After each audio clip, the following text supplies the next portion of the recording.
You submitted the application. You tailored it. You matched every bullet point in the description. You never heard back. That wasn't a rejection. That was a filter. And the filter wasn't a person. The online application, the one sitting in a careers portal somewhere right now, is the most competitive, most filtered, and least effective way to get hired at most companies. And the reason has nothing to do with your qualifications. There is a piece of software sitting between your resume and every human being at that company. It's called an Applicant Tracking System, an ATS. Every time you submit a resume online, it goes to this system first. Not a recruiter, not a hiring manager. Software. It scans your application, scores it against the job description, and decides, before any person is involved, whether your name ever gets seen. Most companies above 50 employees use one. The entire hiring process is built around managing its output. It exists because companies need a mechanism to process thousands of applicants without reading thousands of resumes. It does not exist because it reliably surfaces the best person for the role. Those are different goals. The system was designed for the first one. The candidates who move fastest through competitive hiring already know this. They are not applying harder. They are entering differently. The entry points they use are not secret. They are just invisible to everyone who assumes the front door is the only door. There are 3 of them. The first makes the front door almost irrelevant. Every company that posts an opening also maintains an internal employee referral system. When someone inside the company submits your name, your application bypasses the ATS entirely. It arrives directly in front of the hiring manager as a flagged candidate, not as one of several hundred submissions in a ranked queue. The system never touches it. The scoring algorithm never sees it. You arrive as a known quantity before anyone has read a single line of what you wrote. The data on this is not subtle. Referred candidates are hired at a rate 4 to 5 times higher than cold applicants. The standard portal conversion rate at most large companies sits between 2 and 5%. The referral conversion rate sits between 30 and 50. You are not competing on the same terms when you enter through a referral. You are not even in the same process.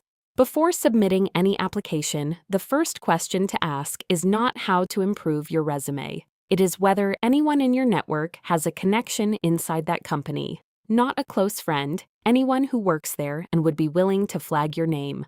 A former colleague. A contact from a previous role. Someone you spoke to once at an industry event and stayed connected with.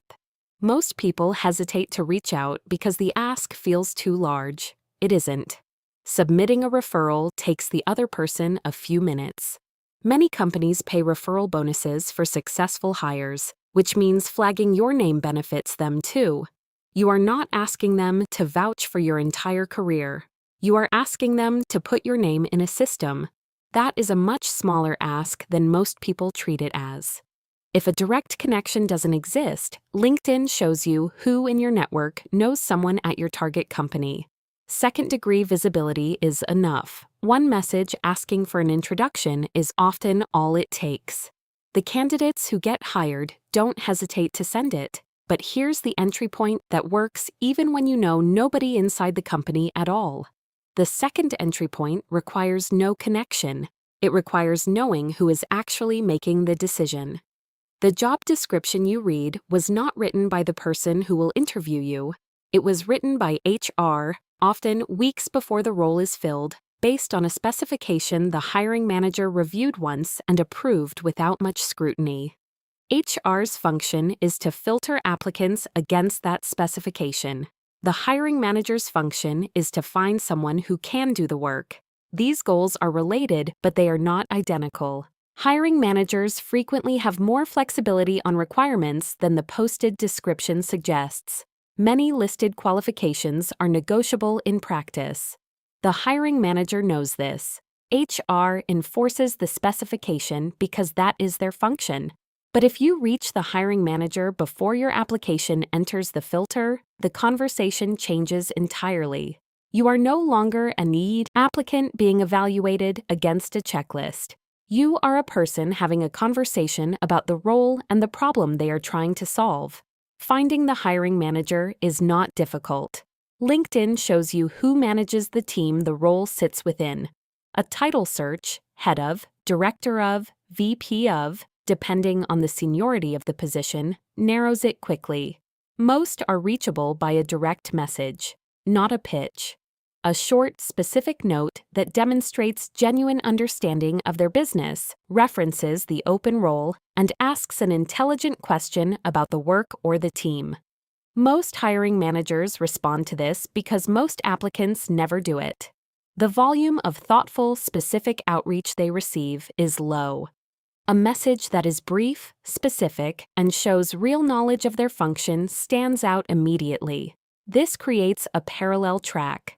You submit through the portal because the process requires it. You also reach the hiring manager directly.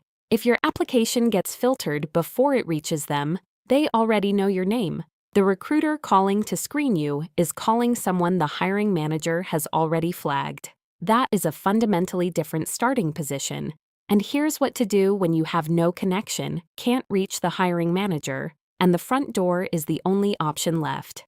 The third entry point is the one you use when the front door is unavoidable. Every careers portal feeds into the ATS. It receives your resume, extracts text from it, scans for specific keywords pulled directly from the job description, scores your application numerically, and ranks you against every other submission. The recruiter opens a sorted list. The people at the top get called. The people below the threshold don't. A human being may never read your name. The ATS is not reading your resume. It is counting word matches. Before submitting through any portal, open the job description and treat it as a keyword map, not a list of requirements to evaluate yourself against, but a document that tells you precisely which words the system is scanning for. Extract the exact language. If the description says Stakeholder Relationship Management, your resume needs to say Stakeholder Relationship Management, not building executive relationships or coordinating across teams.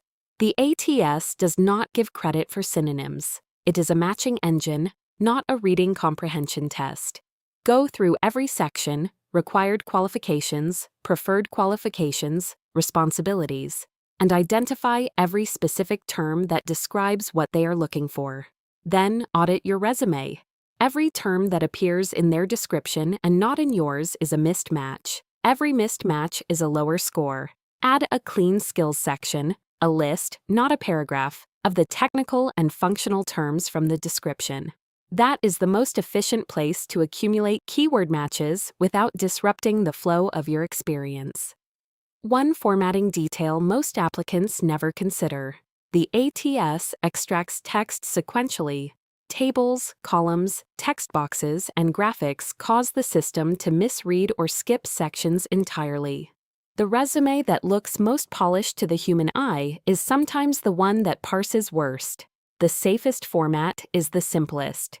Clean sections, standard headers, no columns, no graphics, saved as a standard document or plain PDF. This is the minimum. It gets you past the machine. The referral and the direct outreach get you past the process entirely.